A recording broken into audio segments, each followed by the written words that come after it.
galėtumėte pasakyti, ką jūs čia laikote? Aš įsigijau specialius šiukšlių maišus, kurie yra specialių spalvų, štai geltona plastikas, žalia stiklas, o mėlyni dabar baigėsi, nes daugiausiai turiu popieriaus namuose, bet jie tikrai nėra brangus ir jų galima įsigyti ir mažų ir didelių. Štai čia yra didesni, čia yra 40 vienetų maišų ir jie tikrai nėra brangus ir galite įsigyti bet kuriam prekybos centre. O gal galite pasakyti, ar galima rūšiuoti šakas ir metalą? Tai be abejo, kad galima, jeigu jūs numesit metalą bet kur, tai aišku, kad bus blogiau, nes taip pat jis kenkia gamtai. O jeigu metalą mesime į bendrą konteinerį, tai vis tiek išveš į šiukšlių konteinerį didesnį, kur jie turi specialius, paskui į šiukšlėms skirtą vietą. O gal galite pasakyti, ar nerūšiavimas kenkia ne tik gamtai, bet ir gyvūnams?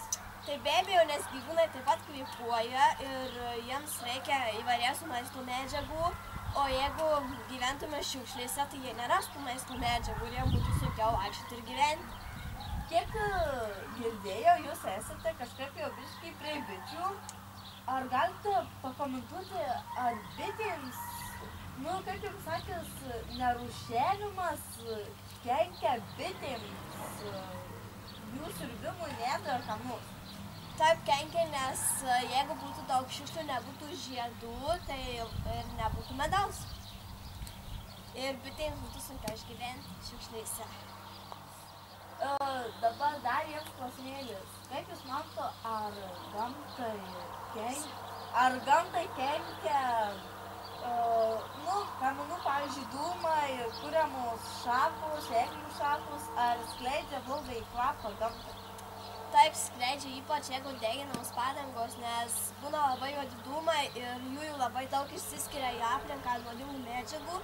Taip pat kenkia važinėjimas ištisai mašinomis. Galėtume mašinas pakeisti į dviračius ir važinėti dviračiais. Nebūtų tiek daug įvairių blogųjų medžiagų. O ar jums yra kada nors taip nutikę, kad jūs kuriate šakas ir kaimynai jumis skundžiasi, kad blogas kvapas? Mums nėra nutikę, bet daugumai žmonių yra net iškeičiama gamtos apsauga. Aišku. Na, tiek šiandien ir apklausime. Ačiū Kristinai. Nėra už ką. Tad atsisveikime ir linkime jums tikrai pradėti rūšiuoti. Ate!